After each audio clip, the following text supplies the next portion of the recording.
Welcome, everyone, to Beyond the Brandywine, where we wander, wonder, and occasionally get lost in Middle-earth. I'm Angela. And I'm Kelsey. Beyond the Brandywine is a cozy, curious, and occasionally chaotic journey through the stories of Middle-earth. Join us as we laugh over the odd bits of lore and follow tangents like hobbits chasing second breakfast. We're here to explore the places where the map fades and the questions get weird. This week, we're diving into a less discussed topic that sort of lurks around the edges of Tolkien's texts: the various diseases and illnesses found in Middle-earth. We have some canonical examples, but generally, this is a topic that is not broadly covered in The Lord of the Rings or Tolkien's other works. Yeah, like throughout the entire Hobbit and Lord of the Rings books, the characters walked all across Middle-earth, and Tolkien didn't even mention them getting any blisters. But Tolkien does give us just enough context to give us an idea of what afflictions the people of Middle-earth did have to deal with. Man, not even a twisted ankle. I want to know what footwear they were wearing on these hikes across Middle-earth. I mean, we get the feeling that illnesses and diseases must occur. First of all, why mention that the elves are immune to diseases if there's nothing to be immune from? Mm-hmm. And also the existence of the Houses of the Healing in Minas Tirith. That suggests that even in peacetime, there was healing to be done, but we actually hear very little about what actual medical issues they had. Yeah. So for today's episode, Angela, why don't we start by talking about what Tolkien does mention in his main texts, and then we can dive into some of the lesser-known sicknesses, some of which are even bordering on spiritual maladies, magical afflictions, and like straight-up psychoses in modern medical terms. Mm-hmm. But I would like to start us off with my own personal favorite, which is Bilbo's little cold. Bilbo's little cold? Bilbo got sick? I don't even remember that. I know, it's like one sentence in The Hobbit, and in the movies, they didn't even show it. But I'll read the quote. "For 3 days, he sneezed and coughed, and he could not go out. And even after that, his speeches at banquets were limited to, 'Thank you very much.'" Thank you very much. I love it. And when does he get sick? Is that later in the book? It's pretty late. It's later on. It's at Lake Town. So they just went through the barrels out of Mirkwood. And I guess they got a little too wet and cold, and Bilbo actually caught a cold. You're saying being submerged in an ice cold river in a bucket and also being covered in slimy cold fish isn't good for your immune system? Right. Yeah, exactly. Ugh. But it's probably our one example in all of the texts of like just a normal cold. Yeah. And that they do exist. They can get sick. They can get sick. It is possible. Although I want to know, like, maybe echinacea is really strong. There's a lot of ginseng being grown in the Shire. I get it. They are good on the herb, They have the herb lore. Maybe there's something to be said for pipeweed, but as Tolkien, if you're focusing on the journey and the story and the spiritual, I get it. You don't want to be waylaid by, and so twisted their ankle, and so-and-so's toe. They had to wait a week for... They had to wait a week because somebody ate the wrong berry. Wrong berry. So from a narrative perspective, constantly talking about illness, sure, they exist. They're just sort of not front and center to the story that Tolkien was trying to tell. Yeah. And I guess they were already kind of hanging out at Lake Town anyway, so they had some time for Bilbo to recover. It's cold and wet and damp, man. You gotta get to the beach to go down to the old Gondorian colonies Numenorian colonies down on the coast, get some fresh sea air. Go on one of those cruises. Yeah. Well, that's really, so you were saying, so we've got the one example of Bilbo actually being sick, but other than that, there's not a lot. There's nothing. As far as, actual evidence of anything happening in the text. We'll go into some of the less physical ailments later, but there's only one other purely physical affliction, I suppose. True sickness? True sickness. Does it happen to appear in the appendices? It does. I was going to say it doesn't even happen in the main text. You got to actually read those appendices in the back. You got to stay for the credits. Exactly. You got to stay for the credits on this one. And even then, there's not a whole lot said about it. Yeah. Well, in true Tolkien fashion, I feel like he describes a lot with not a whole lot of words, but we get a sense of what's going on. We actually know quite a bit from 2 paragraphs. But... Well, what we do know about the one truly great disease mentioned by Tolkien, as Angela said, in the appendices, not even in the main text of Lord of the Rings, is when Tolkien's sort of going through his accounting of timelines and dates. And what we have is called the Great Plague. And I think we've mentioned it a few times in some of our other episodes. We've just kind of thrown out that there was a plague that like came through and we were going to discuss it. And so now we finally talking about it. Yeah, Angela, I think you actually mentioned it in our episode when we were talking about the Northern Kingdom of Arnor. Mm-hmm. And then again, when we were talking about the Witch King. Yeah. And this plague that kind of comes through and wipes out the Northern Kingdom. And well, the real story is it wiped out a whole lot more than just the Northern Kingdom. It ended up being pretty cataclysmic for the Númenórean kingdoms in Middle-earth. So what do we know? We know that it's called the Great Plague, according to Tolkien. We don't necessarily know what the Gondorians called it, but presumably the same thing. Probably the same thing, I suppose, yeah. It happens in the Third Age, about halfway through the Third Age, so 1635 to 1637 in the Third Age. And for any of you familiar with like the bubonic plague or the Black Death, this one comes across the most like a traditional medieval plague. Right. Like, it's a true epidemic. They don't know how to deal with it. It's completely devastating. It wipes out a whole bunch of people. Yeah. Yeah. Wipes out whole regions, kings, children. It knows no political boundaries. And fundamentally, it ends up kind of rejiggering what's going on in Gondor because of how devastating it was, both to the northern and the southern kingdoms. Yeah, it's probably actually the most devastating thing in the Third Age as far as the amount of people that it killed. The Witch King would like to put his vote in for contention. No, in terms of like true dumb death. Right. But a joke. You said it's pretty devastating. It's very devastating. Yeah. It kills hundreds of thousands of people kind of throughout. Do we have actual numbers on it? Do we know? He mentions a lot of people being killed, but we don't have like an exact number, do we? Well, let me see. I have some quotes right here. Ooh, hit me with the quotes. I'm going to try to pronounce some of these words. In the days of Argeleb II, the plague came into Eriador from the southeast, and most of the people of Cardolan perished, especially in Minhiriath. The hobbits and all other people suffered greatly, but the plague lessened as it passed northwards, and the northern parts of Arthedain were little affected. It was at this time that an end came of the Dunedain of Cardolan, and evil spirits out of Angmar and Rhudaur entered into the deserted mounds and dwelt there. Oh, so this is when you were talking about, too, the Barrow Wights. Yeah, so a lot of the people perished in the plague, and then that kind of allowed the Barrow Wights to come over. In. And it sounds like based on that quote, and this is from the appendix, but it sounds like based on that quote, this is basically the nail in the coffin of the Dunedain of one of the three kingdoms up north. So this is sort of the beginning of the end for what's left of Aragorn's people before they have to completely flee. Exactly. Ugh. Yeah, definitely hard hit up there. But then there's a little bit more. I think there's two parts in the appendix that all this comes from. So soon after, a deadly plague came with dark winds out of the east. The king and all of his children died, and great numbers of the people of Gondor, especially those that lived in Osgiliath. Then, for weariness and fewness of men, the watch on the borders of Mordor ceased, and the fortresses that guarded the passes were unmanned.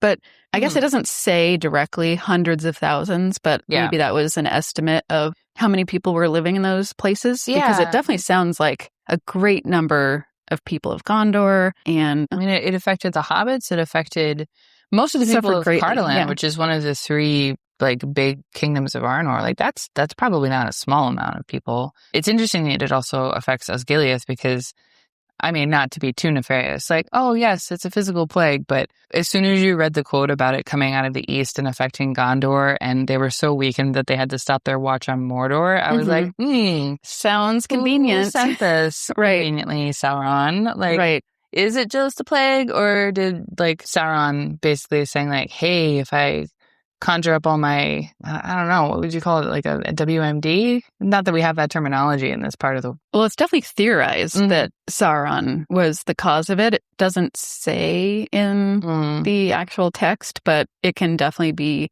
inferred based on the fact that it came from the east. Yeah. A lot of his enemies died. Yeah, conveniently. I was like... I think you and I were discussing before the episode whether or not it affected... Like, was it indiscriminately killing everybody, or did it conveniently skip over servants of Sauron and Easterlings that maybe like were pro Sauron or pro Morgoth? Like, we don't have the details to say. A lot of Sauron's, I guess, servants that weren't orcs, that were actually human, lived in the East. Yeah. And so since they were human, and it seems like humans and hobbits were affected by this plague. Yeah. Yeah, that's one of the questions is, did it also affect Sauron's servants? Yeah. And if it did, does that mean it didn't actually come from Sauron? Or does he just not care about the fact that his servants also are affected by this? That would be really dark if he's like, I need to send out a plague to kill my enemies. I don't care who it is. There's no target discrimination. It just definitely makes him a darker character if that's true. Yeah. Not that we need a darker Sauron, but that's an interesting one. Or if he just like happened to know, like, did he just expedite something that was happening in nature anyway to further his ends? Like, because it's definitely convenient for him, no matter, even if it was a purely natural thing that came through. Well, I was thinking too, in terms of like, when we were talking about the baddies and their ability to create, whether or not Sauron's magic has the ability to truly, I mean, he can create some physical things. He created the One Ring. He creates, there are objects he can create, but like, what are the limits of his powers of creation where like, he can take a disease and make it worse, like amplify it, but he's not making the original disease. Like, it's not like Sauron in a lab somewhere with some like Bunsen burners and so that's exactly what I was going to say. Mad scientist like concocting a plague. Where was he during this time exactly? Like, he wasn't in Mordor yet. That didn't happen yet. Would he have been in Southern Mirkwood by then? Maybe. Possibly, but basically, would he even have, at this point in time, did he even have like a fortress of some kind where he could create something? Yeah.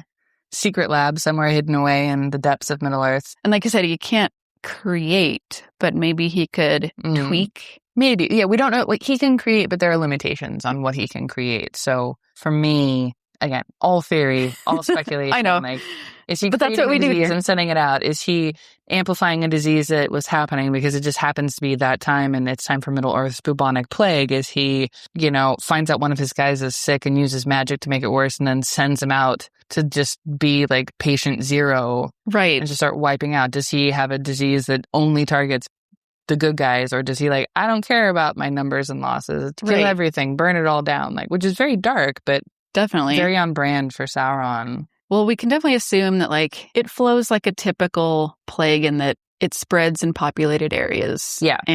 But it doesn't ever mention orcs or other things being affected. No. Just men and hobbits. Yeah. And we say that because like elves don't get sick. No, elves conveniently don't get sick. And ultimately it aided Sauron's goals on that. It wrecked Gondor. It got rid of a bunch of the Dunedain. It got rid of the king of Gondor and his children. So this is the first... Is this where it turned into the stewards? No. So I think this was the first break in the line of succession. So as I recall, there are two major breaks. And I think this was the first one. But this is the first time they had to be like jump bloodlines in Gondor to continue the Númenórean thing. Okay. And then the second time it breaks and the stewards take over is actually something I wish I had mentioned in a previous episode when we were talking about Minas Morgul. Because the other reason Minas Morgul lives in infamy is the then King of Gondor was challenged multiple times throughout his lifetime by the Witch King of Angmar. I remember. Yeah, so he was like, I challenge you to a fight. And all the king's advisors are like, don't take the bait. Don't do it. He's just trying to bait you. But he finally did it. And he ignores it the first time. But then the second time, and this is later on in the Third Age, but the second time, he's much older in years. He's sort of in his waning kingship. And the Witch King of Angmar challenges the then King of Gondor a second time. And he takes the bait. And he and a whole troop of his men ride into the Morgul Vale and are never seen again.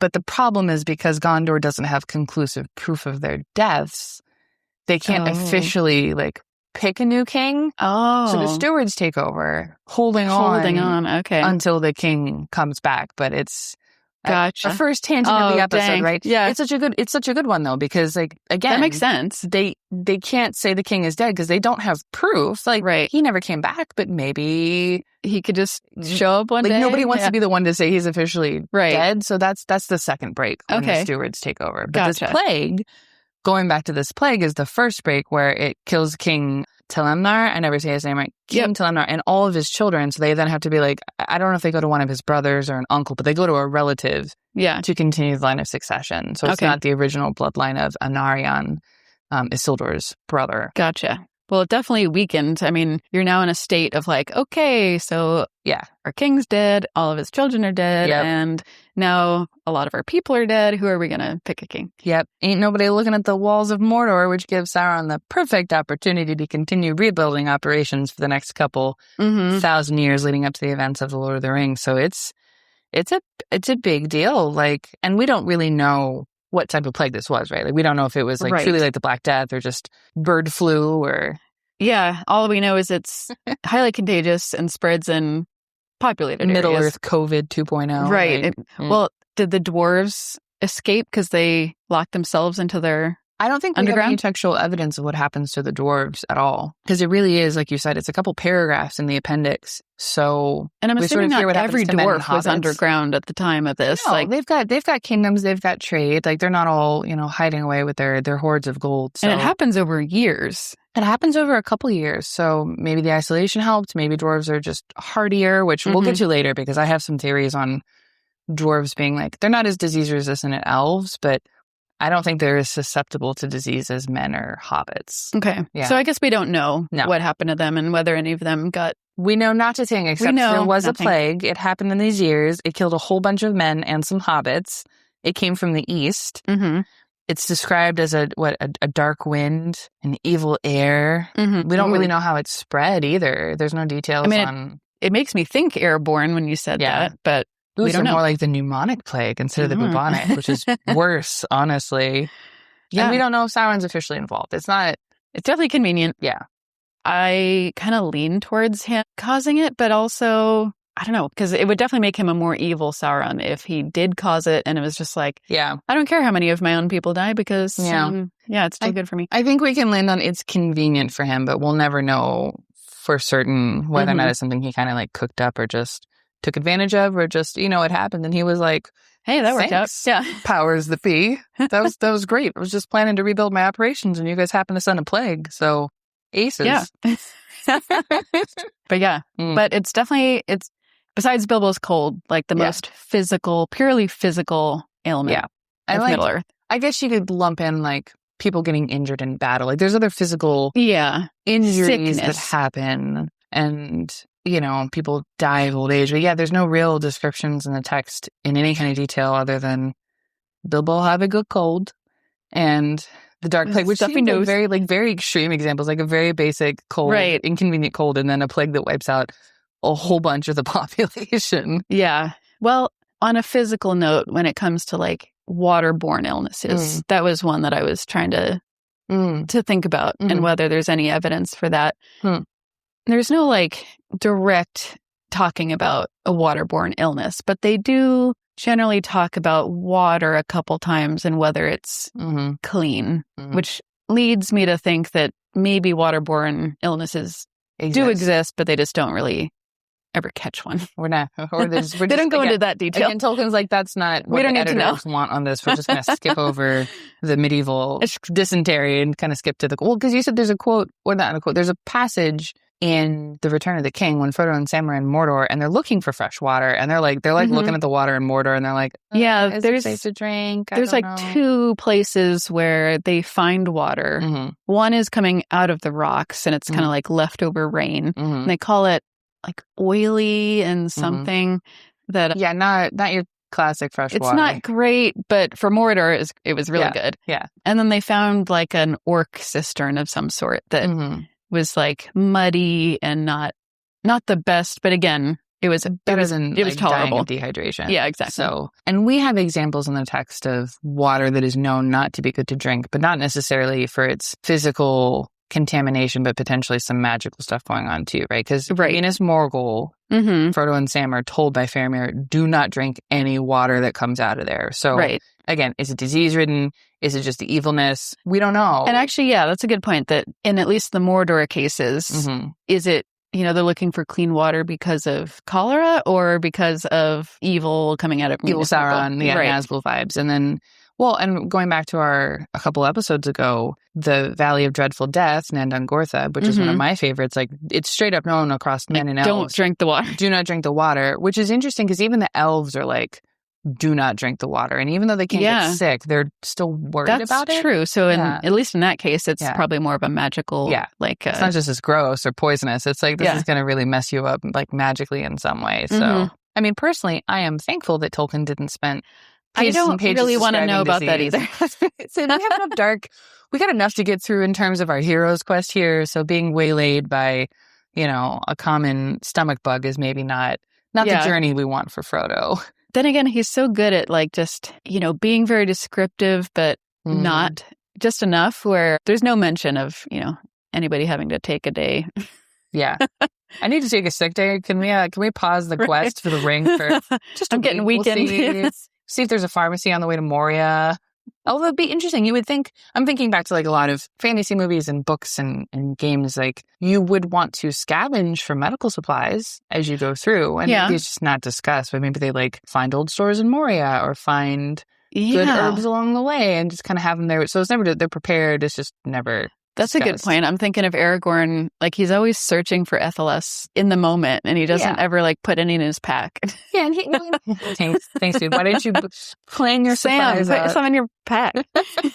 Not forward thinking there at all. I love it. So since we only have a couple examples of physical illness, I think, Angela, you and I were discussing kind of this, there's a category of things that are not straight physical illness, but also not pure magic. There's probably more examples in this category of like magical diseases in a way. Yeah, no, in examining Tolkien's works, I think you and I were, in doing our research, were a little surprised to see, like on this, I expected to see more physical ailments, but there's very much more magical, spiritual, psychological things going on, and we can get into the reasons for that. But I was actually surprised at how much Tolkien spends talking about not physical illness, but kind of other types of illness. Scarier, actually. I think it's much scarier because, like, potentially there's not like a black and white cure for it. Yeah. I mean, a plague also is a pandemic. Like, if you don't, they couldn't really fight against the Black Plague, apparently. They didn't have the healing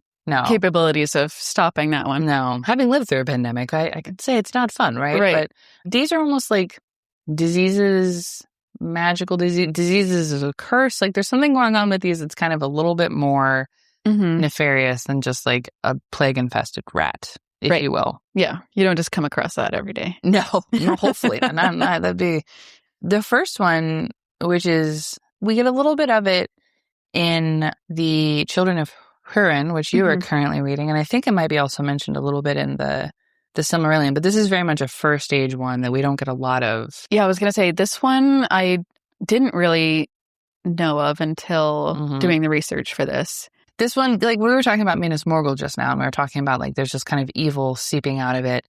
This, which is called the Evil Breath, it may or may not have something to do with Morgoth and Angband. Like, it's not a traditional disease in the sense that it's just... This is in the first age? Yes. Okay. Yeah. This is in the first age. So this is before all the shenanigans in the Fall of Numenor. This is before our third age stuff. It's first age OG men.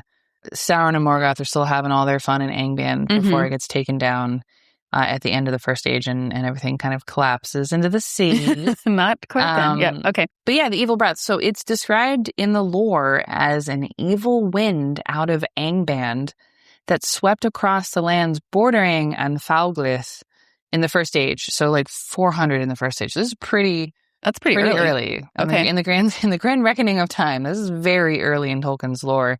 And it seems to disproportionately affect the youth and the children of men, which is really sad. Like, it sucks that it's starting. And like, we know diseases can affect different populations more than others. So like, the only targeting children, like, who knows? But the fact that Turin Turambar and his family become ill, he loses a little sister to it. Lalaith. Yeah, Lalaith. Her name means laughter. Aww. And then she dies. Yeah, and then she dies. And then, I mean, obviously they're all saddened, but like, it's like laughter died. Yeah. On that day. Yeah. That's definitely that's a psychological wound for Turin, for sure. So we have this plague, but it's implied in the text that part of the problem and why it's affecting them is they're so close to Angband, right? Like they're in a borderland, and so sort of the evilness seeping out of Angband is affecting their quality of life and potentially exacerbating whatever this evil breath plague is. And, breath to me implies that it's a plague, potentially airborne. Mm-hmm. We don't have a whole lot of details on how it affects them. Like we know that fever and dark dreams. We know that it's not necessarily deadly because Turin survives it, but his little sister doesn't, right? Mm-hmm. So, it's not like 100% fatality rate. But it does affect the young more. The fact that it's sort of like wiping out the generation of men, it feels targeted to me. Like, what are your thoughts on that? Yeah, I don't really know a whole lot about it. Like you said, there's only a little bit. But yeah, it gives me the impression of it was targeted, especially being so close from Angband. Definitely gives that vibe of being, just something evil to help weaken men around them. Yeah, and the fact that it emanates from the north where Angband is, like we have time and time again in the Silmarillion, bad things come out of the north caused by Morgoth's shenanigans, whether that's dragons or fire or disease. So because it's not coming from a different direction, Kelsey putting on her suspicious hat is going to say, it feels like it's coming from Morgoth. And again, speculation. Why mention what direction it comes from? Yeah. If not from Angband. It's not like a tropical disease coming from the south. It's not something that easy. It is coming from the north like a wind, like a leaden sky, like it's being sent out to attack men. And it's early enough in the First Age. And again, this is purely theory on my part, but men aren't that old. Men have just appeared. Men are now a second force that could potentially be opposed to Morgoth. Wouldn't it be convenient if you sent out a disease to wipe out all of their children and then they can't make more and then you have one less thing to worry about, right? Definitely makes sense from the evil point of view. Like try to get them now while like there aren't a whole lot of men around before like their population grows in this. And I assume Morgoth would know that like elves aren't really susceptible to disease in the traditional sense. I'm trying to remember all my, I just did finish the Silmarillion. Congrats. Not the Children of Hurin yet. Yeah. That's my next one. But anyway, just the children of Iluvatar. That Morgoth hates the children of Iluvatar. Because he couldn't make any. He couldn't make any, So he can't affect the elves through sickness, but this could be his attempt of seeing how susceptible men are to it's sickness. Like a test almost. Like it's 400 years in the First Age. It's super early. Men have just appeared. Like, let me see what... just breathing on them. Yeah, like, see what this does. Oh, that was effective. Well, great. We just killed a bunch of them. And like there's brief, like very briefly in the text, but I think there's definitely the psychological nature. We see at least through Turin, like he feels the weight of losing his sister to this the rest of his life. Like the guilt, the grief. Why was I saved? Why did she have to die? All of that. And like I think that mirrors a lot of real world stuff when it comes to these horrible diseases. But it's like, gosh darn it, Morgoth. Like there's like a psychological toll in addition to the physical toll of whatever this is. But like other than that, like that's it. Like we don't have a whole lot on this. But yeah, it's definitely physical because it does kill you. Yeah. But it's got a twinge of magic, and that there's some evil attached to it that's maybe like evil intention at the very least. Yes. I think that's a good way to put it. Evil intention. And like I would love to hear people's theories on this one, because again, we get a couple snippets in the Silmarillion and the Children of Hurin, and that's it. So what are your theories on what this could be? And is it really magical? Is it kind of convenient, kind of like the last one we talked about, or is it something else entirely? Well, I'll tell you something that isn't a test, and it's something you definitely don't want to have happen to you. What's that? Morgul wounds. Yes. This would be what happens to Frodo on Weathertop? Yes. Yeah. So the classic Frodo, like grabbing his chest and it's reappearing again. And then in becoming the movie, a wraith. The wraiths show up. But then in the movies, at least, Aragorn runs up and I think he says a similar thing in the book. He grabs the knife that's laying next to Frodo and is like, oh, he's been stabbed by a Morgul blade. Like, that's bad news bears. Bad news bears. Yep. That is not what you want. This is not a normal knife. And this is sort of escalating in the theme of now we have something that is physical plus, right? Like, it's not straight physical injury. It's not something that can be healed traditionally. We now like are it's in the out realm of even Aragorn, who is known to be kind of a healer of sorts. Yeah, it's beyond him. He's got to go find Mr. Elrond. Yeah, he straight up says, like, I need somebody who's better at this, and we got to go to the elves, right? Yep. Only the elves can help you in this. And it's interesting because for someone like Aragorn to say this goes beyond traditional healing and has some sort of dark magic, like, I would be scared. I don't know if I don't know how conscious Frodo is in the moment, but if I heard that, I'd be like, say what now? Well, what do you mean I can't be cured? What I remember in the books is he definitely was pretty conscious and almost normal-ish in the very beginning. It was a little bit slower of a decline. Like he was even walking at first, and then he got weaker and weaker and had to be put on the pony. Oh, absolutely, yeah. I meant, like, how conscious was he in the immediate aftershock of being stabbed? Oh, in that immediate, does he hear Aragorn saying, like, I can't really cure this one, but we'll see what we can do? Right, yeah. Right? Just, everybody keeps it a secret. Don't tell him how bad it is. Right? Like, but these to me are really scary because it's like a slow poisoning of body and mind and soul and spirit or whatever you want to call it. Like it's inevitable unless you have the magical healing power of the elves or maybe just Elrond in this case. We don't really know. I mean, it gave the impression to me that it was also painful. Oh, yeah.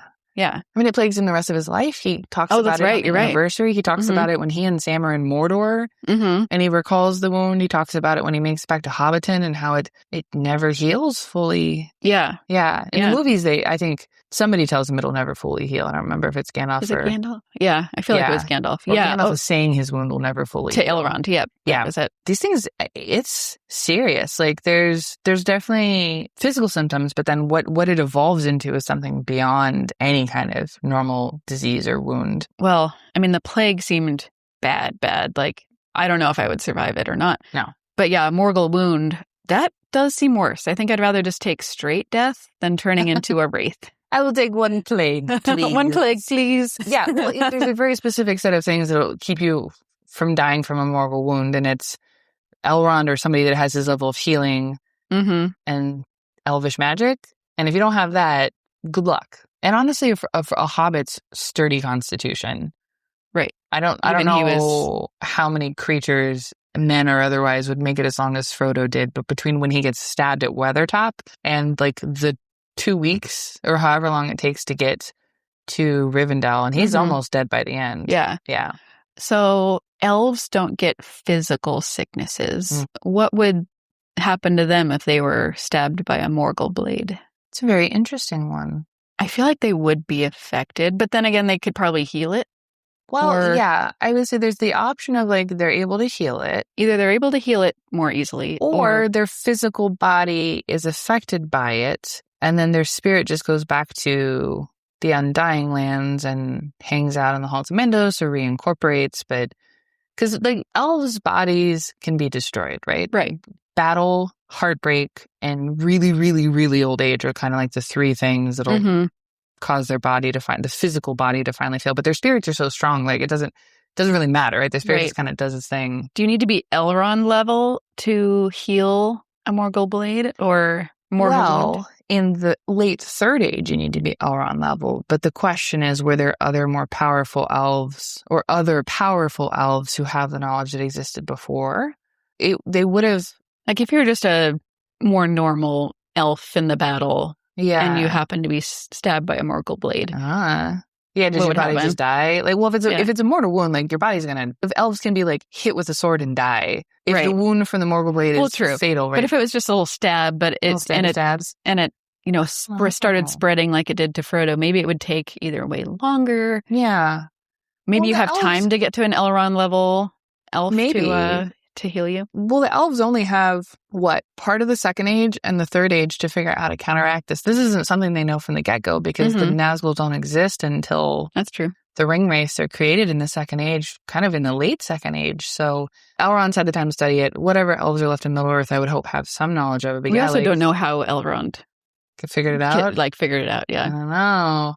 Yeah. He's the lore master. He masters the lore. Like, we don't really know. He is the lore. He is. I am the lore master. No.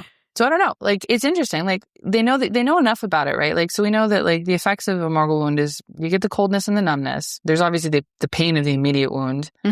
there's the fading of your will, right? You start to sort of have less of a desire to do things. Mm-hmm. There's the psychological dread, and then eventually you basically fade into the wraith world, the unseen world. You become, your corporeal self is no more. You become a little wraith. So it's almost like them sharing a tiny bit of the magic. A hobbit wraith would have been so cute. a little cute. Can you imagine being scared by a hobbit wraith? You're like a fatty bulger trying to run from the house, and you see a little pint-sized wraith on a pint-sized pony chasing after you. Right. That would be so cute. Because I'm almost sad that we didn't see that, but well, we don't know. We have no textual evidence, but we don't know if they've damaged or hurt hobbits in the past, and they've turned into little wraiths that we just never see. Maybe. I don't know. Like, theoretically, wraiths exist beyond the ring wraiths. Okay. Theoretically. Yeah, theoretically. Like, I would say, like, there's a good chance if the Nazgul have been around and active. And have they ever stabbed anyone else? They have. I mean, these are pretty stabby guys. Like, I feel like they've stabbed other creatures. So maybe other halfling-sized wraiths exist. We just never see them. We just don't know. I will say that a wraith elf does sound pretty terrifying, though. Well, I don't think elves can become wraiths. You don't think so? Yeah. I really don't think so. I don't think so either. Their spirit, like we would have seen them by now, right? I do agree. Their spirits are so uncorruptible that, like, their body doesn't fade to the unseen realm because they exist in the seen and the unseen worlds if they've been in. That's true. So why, like, they can't turn into a wraith? That was kind of my question. It seems like they just can't. Yeah. Like, your body gets busted. All right, you go back to the halls of Mandos and, respawn, or just hang out. But, like, I don't think you can fade into that realm because you exist in both anyway. That makes sense. Yeah. Kind of. And, right? And I guess we don't know enough about the dwarves. We do know that they can't be turned into wraiths. So the dwarves are hardy enough. Yeah. I think it's in the appendices as well. But when they're talking about Sauron and the rings and gifting them to the different races, obviously the elven rings were not touched by Sauron, so they're cool. But they're affected by the One Ring. Men, complete losers, completely corrupted, turned into wraiths. They failed. They failed horribly. Failed the test. Right? Yep. Failed the test. But it specifically says in the text that the dwarves, it amplifies their greed and their desire for wealth, but they do not turn into wraiths. And I'll have to pull up. The dwarves indeed prove tough and hardy to tame. They ill endure the domination of others. And there's another quote I can find, but basically they don't get turned into wraiths. And it says it in the appendices. And I'm not quoting it directly. I'm paraphrasing here. But that's why we don't see dwarven ring wraiths. And those rings end up being lost and devoured by dragons, and there's like a couple left at the end of the Third Age that Sauron talks about having and is trying to tempt the dwarves of the Lonely Mountain with when he sends his messenger. But yeah, we don't have dwarven wraiths because they're pretty darn tough, which is kind of cool. They're darn tough. Yeah, stubborn, tough, can't be corrupted, very greedy. Fair. have their own psychological problems when it comes to dragon sickness and a few others. But apparently, you can't have little dwarven wraiths running around. So +1 for the dwarves. But hobbits, yes. So men and hobbits. Well, I think hobbits are the most like men. Yep. So maybe that's partially why they can be wraithified. They've been very protected by the Dunedain. Yes. But I was going to bring up something that might start tying into our next topic, which talking about Elrond and how he's the only one that can really heal the Morgul wounds. Yeah. Because obviously, like Frodo, he can't heal Frodo's wound. But then in The Return of the King, during the Houses of the Healing, they're talking about Faramir and his wounds. And they're discussing why he's not getting better. Yeah. And they're discussing, like, what wounded him exactly. Like, because he has a physical wound. Yeah. That he is healing from. And he's a psychological wound from his dad. And he has a psychological wound, but it's like, why isn't he coming back? And Aragorn says something to the effect of, if it was a Morgul blade, he'd be dead by now. Yeah. And I wouldn't be able to heal him. So he says what he is affected by, which is our next topic. Tell me what our next topic is, Angela. The Black Breath. Ooh. This one's a whole different beast, right? This is much more in the magical, spiritual. Right. Does it even is there even like a physical wound with this one, or is it just like it just affects you? No physical wound with this one. Huh. So it's purely, well, I don't even want to say purely psychological, but it's mostly psychological. Yes. Well, there's no like obvious damage to your body, right? Like it's spiritual, it's psychological, it's potentially magical, but there's not like, oh, that person has the rash of they won't be able to tell. No, besides, like, I mean, it's got some symptoms, fainting and like Mary they're in Bree, and they don't show this in the movies, but it's in the books where he goes out for a walk when they know that they're being chased by the Black Riders. Yeah. And so he's out for his little stroll, and I think he hears a helper of the Black Rider. Is it Bill Ferny? Bill Ferny, he's not a hobbit, right? He's just a man of Bree, I thought. You're right. He's a man of Bree. Yep, sorry. Yeah. But yeah, Bill Ferny, he's talking, right? Yeah, he hears them talking, and there's somebody hissing. It's like the Black Riders, quote, talking, but it sounds like hisses. And anyway, so Merry's behind a bush, and then it's kind of before he knows it, somebody's behind him, and he's basically passed out. Love it. Merry has no street sense. He goes out for a dark walk by himself after being pursued by baddies. Right. And gets overtaken in a dark alley and then follows the danger. Well, and so he did say to, when he got back, because Aragorn's well, that was kind of foolish. Yeah, why'd you do that? He's well, I don't know if I'd call it foolish. He didn't really have any control over following. It seems like he was just drawn. Compelled by the power of the Nazgul. Maybe he was compelled, whether it was... Power of the Nazgul compels you. Whether it was just so much curiosity, Hobbit curiosity, or the Nazgul was kind of drawing him in some way. He was I was drawn, and next thing he knows, he's asleep, and Nob is the one that finds him. Passed out. Well, it's always funny that, somehow Nob showing up with, a torch or whatever scares off the Nazgul again. They had Merry passed out cold in an alley. Why didn't they didn't and just little rifle Nob just rifle through his pockets and leave another hobbit's what scares them off? Nob says that I guess that he said two bodies, so I'm assuming it was Bill Ferny and the Nazgul, but I'm not sure. They were leaning over him, leaning over Merry, and so what exactly they were going to do, I'm not sure. No. Was he about to be taken away? Don't even need Aragorn at Weathertop if we just get Nob up on the hill scaring off the Nazgul. I guess is Nob the unsung hero of Bree? Maybe it's the flame. It's the flame. I don't know. So that was our first example of the Black Breath. Yeah, they didn't need Ethelas at that point. He seems fine, right? Is it just it's a minor case and he's... I guess it's a caught minor early case enough that it doesn't linger? I suppose so, yeah. It seems like Nob, kind of interrupted it happening. And then when Merry came to, he just bolted out. Yeah, didn't get a full dose of the Black Breath. A minor dose. Microdose. Microdosing. But yeah, so our only other examples are during the final battle. Yeah, after the Battle of Pelennor Fields. What do we have? We've got Faramir, Éowyn, and Merry are all affected. Merry again. Affected. Maybe because he microdosed before, he had more in his system, so it affected him more profoundly the second time. Exactly. But yeah, so we have those three main examples, but then it is mentioned as Aragorn's healing everybody that other people were also affected. Yeah. Just kind of and everybody else. They get priority because they're part of the main heroes groups. Right. They were It's first. Faramir, Éowyn, Merry, and a whole bunch of unnamed people that Aragorn eventually got to. Right. But we assume he saved all of them, yes? Yeah, it seems like it. Cool. Yeah.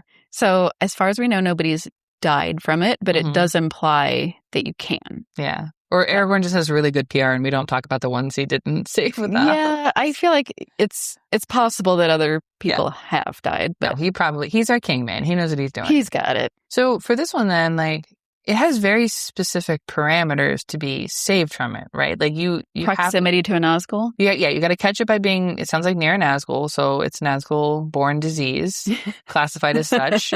And we don't know how close you have to be, but it feels pretty close. Well, so the one with Merry in the alley, it was right up on it. Yeah, he appeared behind Merry, whether it's an actual breath on him or just something it radiates out. Yeah. Not sure. Just hear heavy breathing over your shoulder. Because I'm imagining even at the Pelennor Fields, it's brush your teeth already. No. Well, and at Pelennor Fields, Merry and Éowyn are in direct physical contact with the king of the Nazgul. So obviously, I don't know if it the power lessens depending on is it a lesser Nazgul or a more senior Nazgul. They were with the Witch King. They were the Witch King of Angmar. They're going to get sick. Fine. Yeah. But Faramir, how does he catch it? I'm trying to remember. Because he does his charge and then gets wounded and comes back. Right. And does he go out and fight again? No, he's in the Houses of the Healing while the Battle of Pelennor Fields is going down, correct? Yes, and I'm trying to remember in the books too, at least in the movie, the Nazguls are chasing after the horses as they're running up to the gates. So maybe that was enough proximity to they might have, especially since he was such an important figure, they might have been like trying to affect him. Yeah. Like swoop down lower. But he also has a physical wound, correct? Yes. Yeah. So maybe he was like, he wasn't as super close, but because his immune system was already weakened from he a was battle also, wound. Oh yeah, we were talking about how like the black breath, like a depression. Yeah, it's not just like even after you get hit with it, like it's almost like not that you're turning into full wraith, but it sends you into some sort of like psychological malaise where you're like, nothing is good anymore. It's just, I hate everything. What's the purpose? Right. Like, so like Faramir was already dealing with like the death of his father and just having to hear that his father like didn't want him alive or like would have traded with his brother. Yeah, that's not. So it's almost like it preys on, at least with Faramir and Éowyn, it preys on whatever dark parts of your brain you don't want to listen to and kind of amplifies it, right? Because Faramir is like sad about everything that's gone down. It's got a whole bunch of issues he needs to work out in therapy about his dad. And then with Éowyn, right, like she wants to go die a glorious death in battle. Right. And she doesn't get that. And like there's the whole section in the Houses of the Healing where she's like, I just need to go out and fight. I just need to die. Right. I just need to die. Yeah, like she's already suicidal pretty much. Chill, man. Like this is not she's on suicide watch essentially. They got to keep her in the Houses of Healing, and it seems like the Black Breath is amplifying that to a certain degree. But I think Éowyn also has a physical element, but it seems like the arm is completely shattered, right? From the mace. Yeah. So I think there's probably an element to the physical, not illness, but injury. Yeah. But I think it is mostly psychological that is like affecting them more. Yeah, it's a fun one. And this one, like, to be healed, you gotta have Athelas. You gotta have the hands of a rightful king. Or good luck, you're gonna die of the Black Breath, which is why I'm surprised more people haven't. It's just convenient that all of these people happen to be injured right when Aragorn's around and they magically have Athelas again because he doesn't carry it in his pouch. Right. Well, is it the Athelas or is it Aragorn's general charisma? Porking all his toes. Extremely effective. He rolled a nat 20 on charisma, and he has his herbs of healing. So with his powers combined, Aragorn can heal me. All you.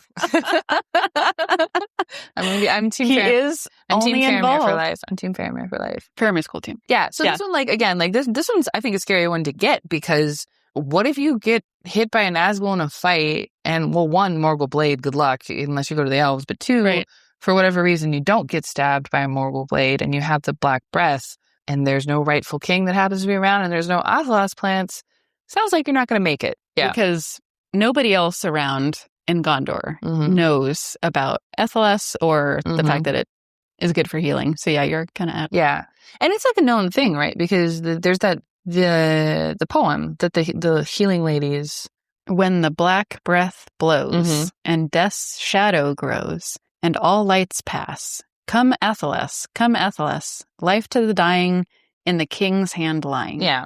So like they know that poem. They know how to fix it. They just might not have the components. But they also forgot it's like lore. Yeah. But none of them have maybe seen the Black Breaths, and maybe so it's they're not just that like common.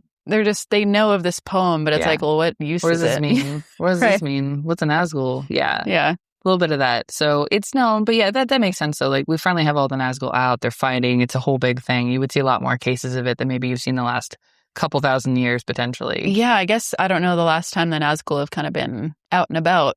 I mean, they've been out and about, but we don't know. I don't think we have any other textual examples of somebody being affected by the Black Breath and then being healed by a king previously in Gondor. Yeah. Yeah. Huh. I think actually the sort of psychological, spiritual side of the Black Breath leads really nicely into our next section, which is really like straight psychological and spiritual diseases. Like we're getting to the point where there's like no physical ailment. It's diseases of the mind, whether naturally or magically caused. Gotcha. So no physical aspects whatsoever. All Not spiritual. really. Yeah. Everything from disassociation, trauma. We'll get to dragon sickness, which is actually one of my favorites. Quite a bit of that in evidence throughout the books, I think. Well, and I think that speaks a lot to Tolkien's personal experience. Yeah. As a war veteran, as someone who could have had PTSD, who very likely had friends with trauma and PTSD, that the psychological wounds, if you will, from going through a major event or war what have you, and the way they linger is something he could speak very well to and write about. And I think that's most evident with Frodo. Yeah. One, incredible story arc, but two, we have someone who has multiple wounds, who's a trauma survivor. I mean, this guy gets beaten up starting in Weathertop, right? Like he gets the Morgul wound. We were talking about the stab from the Nazgul that he barely survives and never really heals. It bothers him for the rest of his existence. He gets stabbed by a Shelob, which couldn't have been great in terms of... Yeah, I almost forgot about this Shelob stab. I mean, the poison. The poison. So I guess that is a physical... I forgot about the poison. Wound, right? Like it's poisoned and paralyzed by a horrible giant spider, which is no fun.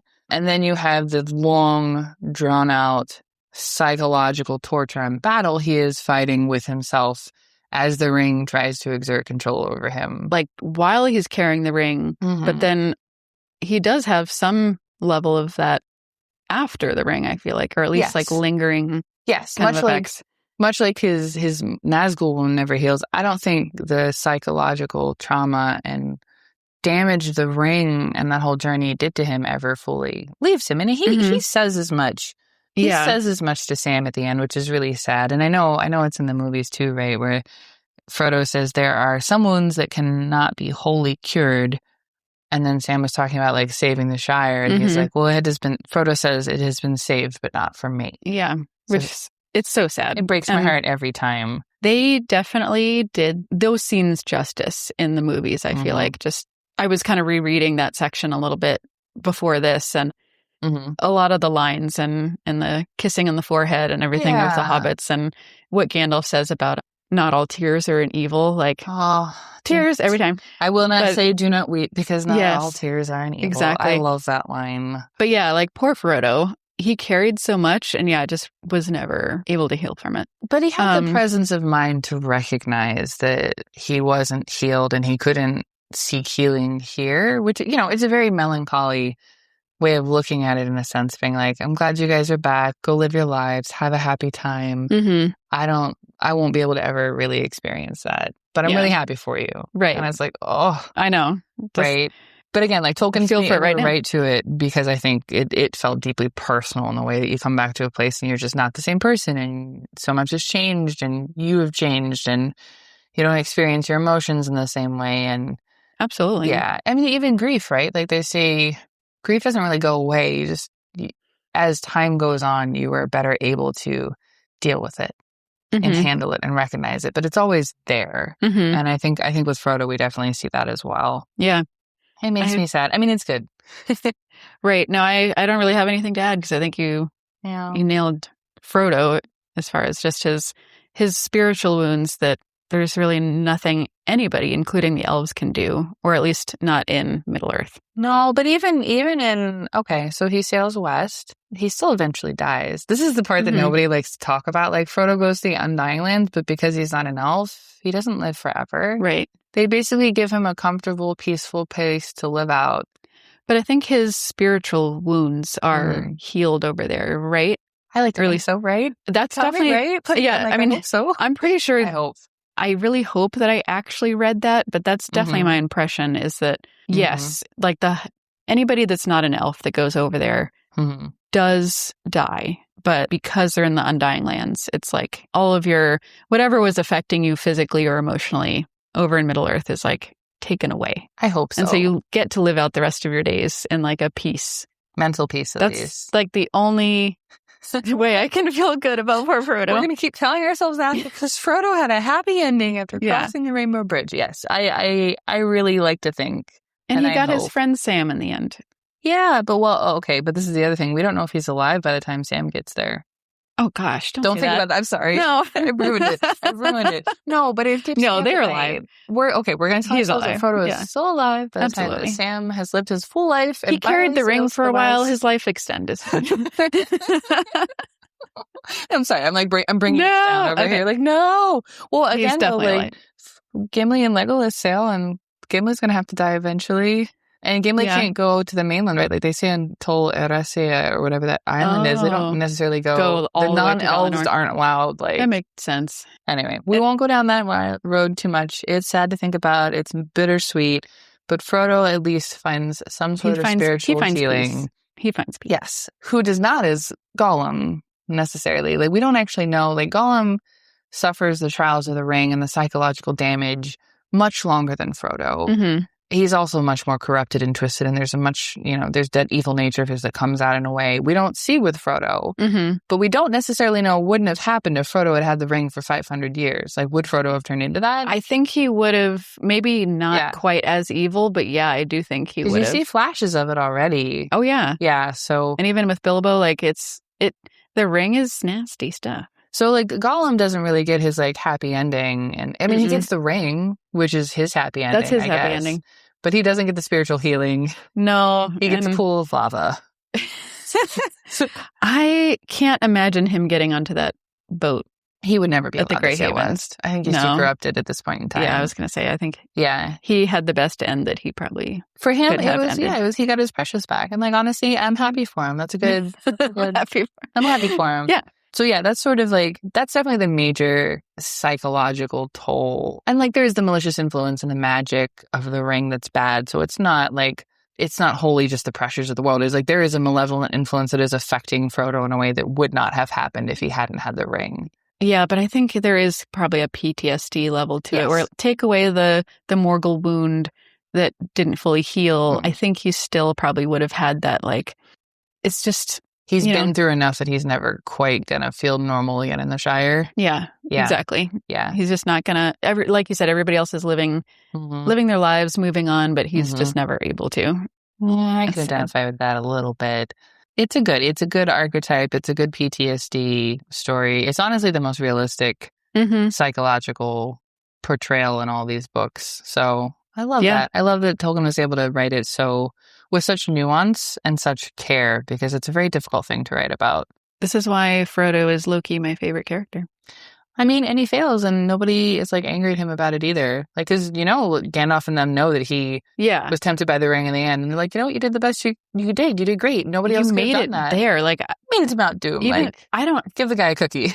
Yeah. I do think that was part of the point. There was literally nobody could have actually gone without temptation. Yeah. Like, anybody was going to claim the ring for their own. But Frodo at least made it all the way. Yeah. He gave us enough of a timeline that it wasn't like Boromir in the woods in the first book. He made it to the mountain before it finally consumes him. So. Exactly.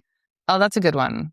Do you want to talk about dragon sickness? I do. Yeah. Because I was going to say, Frodo was a good example of, like, the PTSD psychological aspect.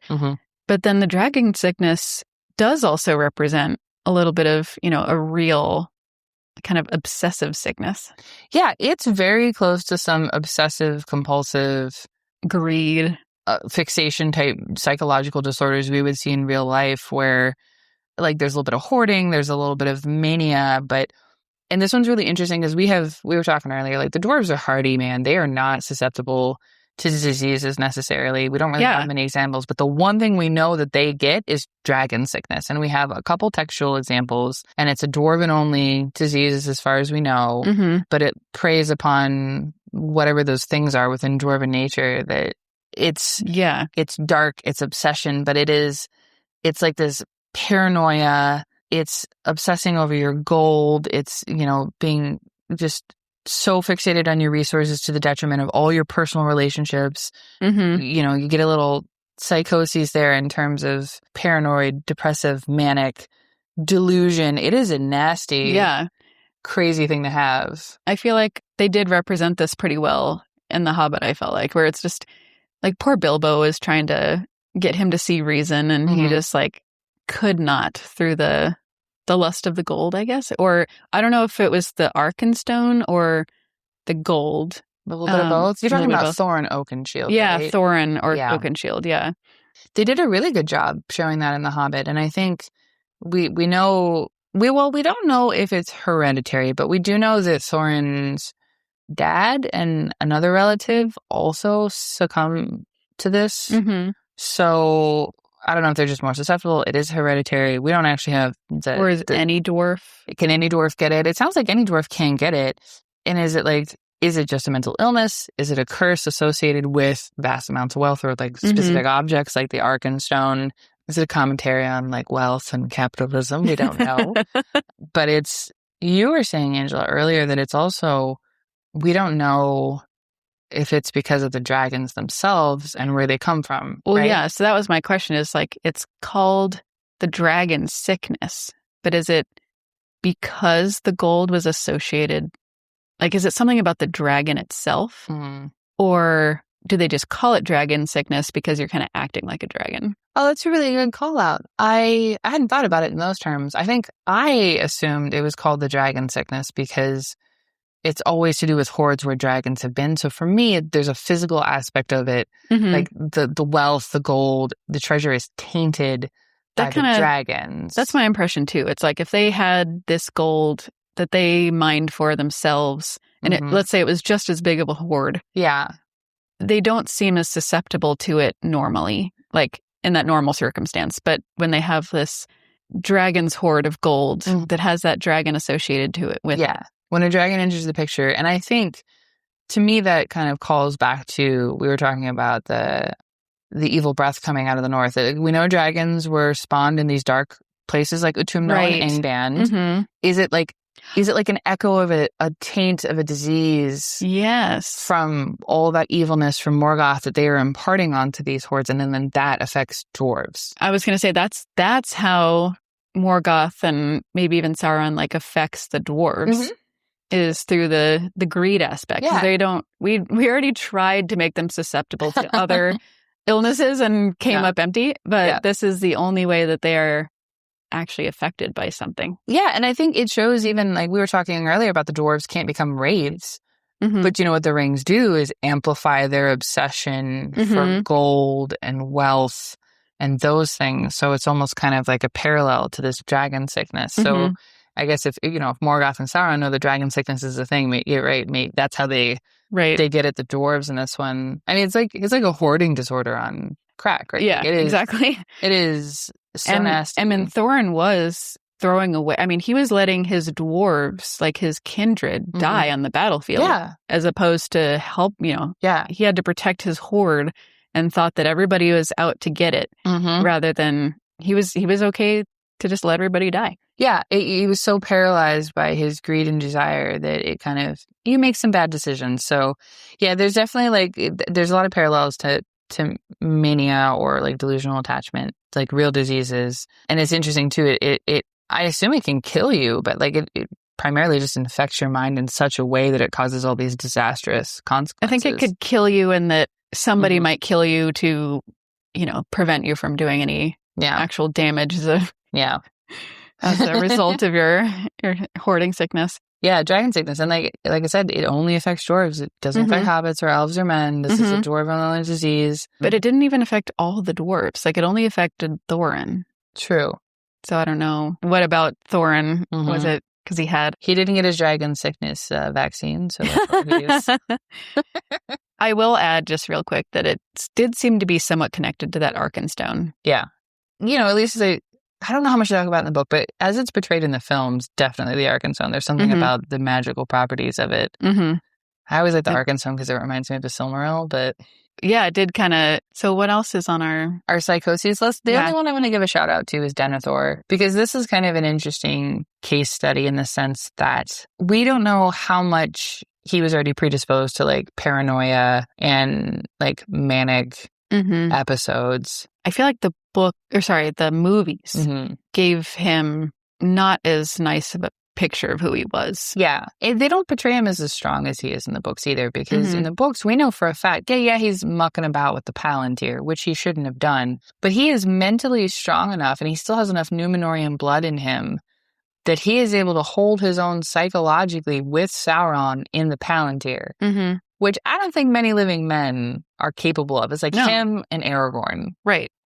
So he's a tough guy. Yeah, not a weak dude. So, is Sauron able through the Palantir to just like manipulate him in a way such that he shows him that there's no way for him to live, and that eventually breaks him, knowing that he's already, psychologically a bit damaged from losing Boromir? Yeah, I think my impression, and it's been a while since I've read this part of the books, that Sauron just shows him so many images of failure that he's basically like, yeah, there's no point. You know, we're all dead. It's, you know, why are we even fighting? Yeah, he gives into his grief and depression because he's been bombarded with all the bad news. Gondor's his failing. favorite son is gone. His only son is gone. We don't recognize the other guy.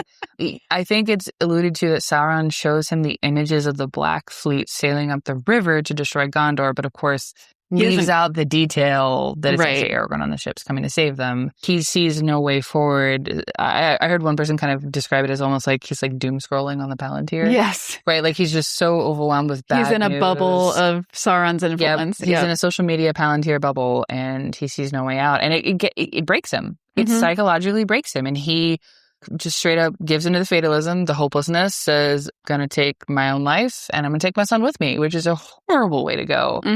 And really depressing when you think about if he just held on, he would have made it. No, I remember reading this in the books and it's just, it's frustrating because you're just like, if only you could see, like, keep fighting. Like, everybody around you is gotta have hope. They need you, yeah. You gotta have hope. So it's like very much not like the PTSD or stuff we see with Frodo, and it's not so much the paranoia we see with the dragon sickness. Like, this is something on a deep level where I think Sauron is involved. I think Sauron is able to amplify the bits that finally break him, but I think also his own inability to cope with all these overwhelming things is sort of... Yeah, I guess like Sauron is a master manipulator, but it does seem like there has to be something there already. Yeah. Like good old Sam. He was not very corruptible. No, Sam's the best. Yeah, because all he wants is a garden. But there were things about Denethor that made him susceptible to Sauron's influence like that. Maybe he's not as pure of soul as Sam. I don't know what it is, but nobody's as pure as Sam. No, so I love that bit. It's a slight tangent, but that bit when Sam has the ring and he's shown the vision, he's tempted by the ring, and it's like, you could be the grand Lord Gardener and turn all of this desolation of Mordor into this beautiful garden. And Sam's like, that's too big of a garden to manage. I want my own little spot in the sky. Like, that's not it's for like, me. I'm just a little hobbit. I don't need like, what all am I that. going to do with all that? I was like, that's incredible. Yeah. He's so cool. So pure. Yeah. At least kind of summing up that section. That kind of gives us a flavor of a couple different of the psychological things that Tolkien throws our way. But they're very impactful in the text, and they're usually like very critical. I would say, unlike the physical diseases we see, the psychological ones are much more critical to the plot and the text and the characters. I agree. Yep. 100%. Yeah. Let's take a step away from all these horrible, depressing, psychological Here's all the ways issues. You can die and succumb. Here's all the ways you can take care of yourself and the reasons some people aren't susceptible to them. Yeah. Yay. Yeah. So for our last section, I think we've got it as healing and lore, but I think this is kind of a little snapshot into the free peoples of Middle Earth and their techniques and traditions and their ability to withstand diseases and kind of the more hopeful side of things. Yeah. Well, they do rely on plants and herbs a lot. Yeah, well, we know from the text. We know that herbal healing, herbs is a thing. And clearly you learn these techniques because there are diseases to fight. So I think that adds credence to the fact. Like, there are sickness and diseases that wouldn't learn all these ways of healing if they didn't need them. Right. Yeah. Right. Great. So that's some evidence that they do actually deal with something. Yeah. And there's like more and less organized, right? Like, there's the physical herbs. There's this kind of spiritual, magical healing of the elves. There's whole organized, like the Houses of Healing is essentially a hospital in Minas Tirith. At least on that side, there's a little bit more organized knowledge, but it's kind of got different flavors depending on which free peoples of Middle Earth we're talking about. Yeah, we know the most about human healing. And I guess elves to some degree. Like, yeah, I think they're probably the best healers, but then humans, they have their herb lore at least in the Houses of Healing. Yeah, can cure the physical wounds. But what are the hobbits? All right, so yeah, humans, practical medicine, elvish, spiritual, magical medicines. And I like, the elves have got time on their side. The elves are also not susceptible to regular diseases. And it's like, this isn't a theory. Like, it is explicitly stated in Tolkien's text. On Earth, the Quendi suffered no sickness, and the health of their bodies was supported by the might of the longeval Fear. I never say it right, but essentially, Tolkien is really clear. The elves cannot be susceptible to physical sickness. Full stop. So, like, they don't have any besides like a wound from a sword or something like that. Yeah, like a physical wound can kill them, but they're not going to get the plague. Mm-hmm. They're not going to get cholera. Mm-hmm. You know, it doesn't sound like they're going to be getting the evil breath potentially. Well, I think it seems to me like they might be a little susceptible to that, but they can heal it. Yeah. Like they're not susceptible in that they're not going to succumb. Like they have the capability of healing beyond that. And they also have like the knowledge and the lore, I think, to help men build up their healing lorecraft, if you will. Mm-hmm. Because I think, well, I hope that the elves being around, seeing all these things, studying them, knowing plants, knowing all these things would hopefully lend a hand to the men that they liked enough not to just let them like suffer out in the cold and the wilds and the plague. It's like, I don't know, because Aragorn, he definitely has more knowledge than other humans about how to heal some of these spiritual things, at least with Ethelas. Yeah. But he also lived in Rivendell for a good long while. So he was close with the elves. That's what I mean. Are the elves being isolationist again? Well, I don't know. Like, does Aragorn just need to learn how to cure a Morgul blade wound, or is he actually not capable because he's a human? No, that's a good question. Yeah. Like, would he, with enough time and knowledge and study, could the elves teach that? Or is it one of those, like, you really got to live a couple thousand years to get this out? Like, this is not a... There's something about the Valar potion making. Like, you got to have the mojo from the Valar. Maybe. Yeah, I don't know. Good question. That's a good question. I'd be curious what the listeners think on that one. But you asked about hobbits, and for me, we really don't have a lot. Like, we know that they are surprisingly tough, and we know that they consistently exceed expectations and their ability to withstand difficult things, whether it's the ring, whether it's a Morgul blade wound. They do get colds. They get colds. But I'm pretty sure some chicken soup will cure that. They are susceptible to the Morgul blades. They're susceptible to Morgul blades and the black breath. But I don't think they have to deal with that very often. No, I don't think there's just a plethora of Nazgul hanging out in the Shire. So, like, there's the prologue concerning hobbits. Tolkien talks about the nature of the hobbits and, like, their physical inclinations, and they're quick of hearing and sharp-eyed, and they're nimble, right? But there's nothing about their, like, hardy constitution.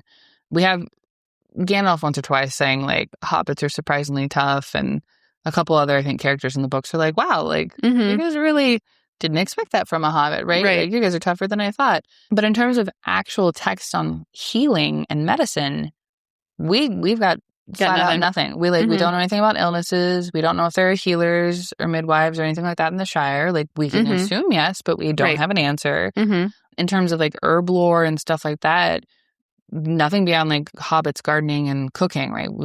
There's, like, the practical...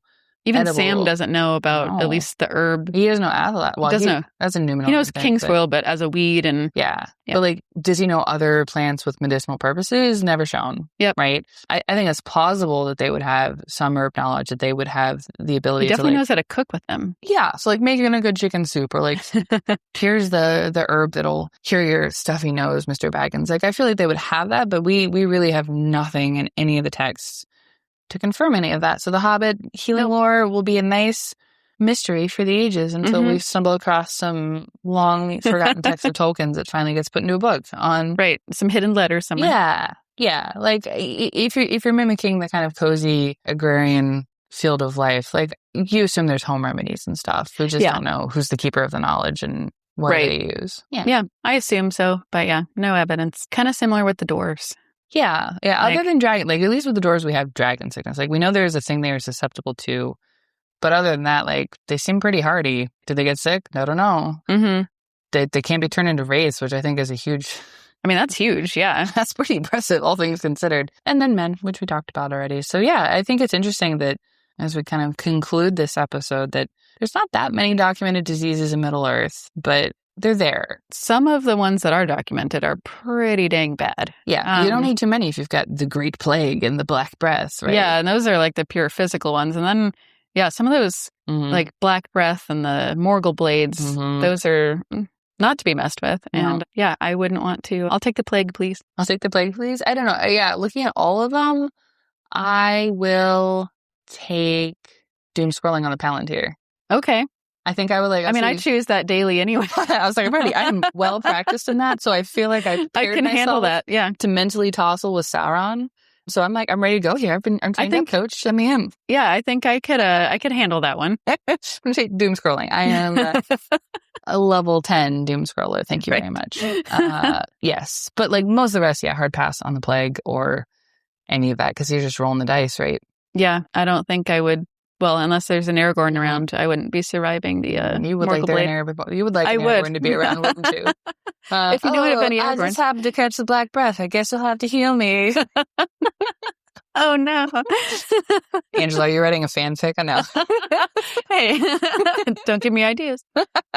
Yeah. I mean, do you have any other closing thoughts? I think it'd be interesting to kind of see what our listeners think about, diseases and the symbolism and anything on that nature, or what they think they'd be willing to withstand, or what they think Tolkien could have covered, but he didn't. Yeah. And is there anything we missed in the vast amounts of text that, I feel like there could be a sentence somewhere that goes into just a little bit more context about some kind of illness. There's always a sentence we miss, but I'm okay with that. That's the beauty of learning. Yeah. I would think in my terms of closing thoughts, I like the kind of symbolism of the diseases that seem like to have the evil influence that kind of creep out of the north or get sent on by Sauron. Like there's something magical working that makes them more ominous and terrifying to me than just like, oh, there's a plague. Like, oh, for sure. Yeah. Like I like how he writes about that, but I think the dark influence and the corruption and despair that comes through, and because you can't really do anything about that. No, there's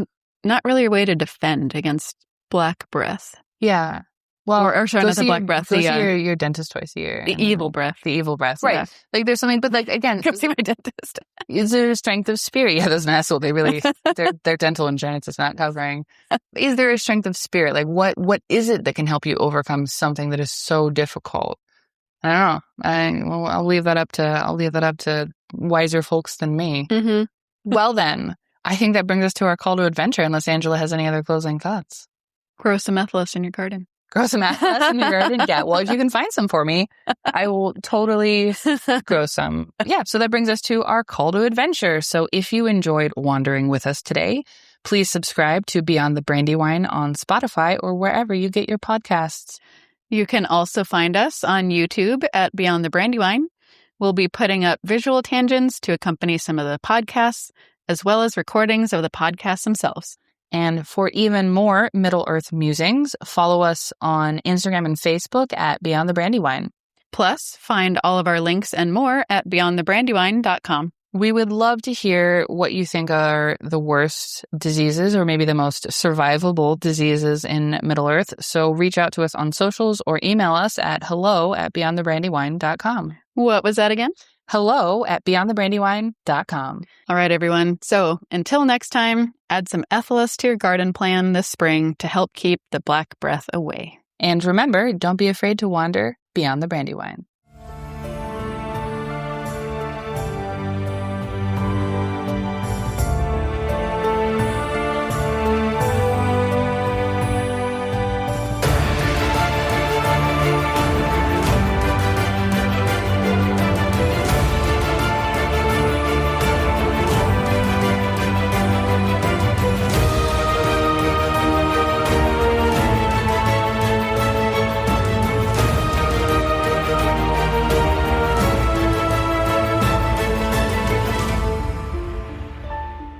We are now recording again as we return to Beyond the Brandywine. Okay.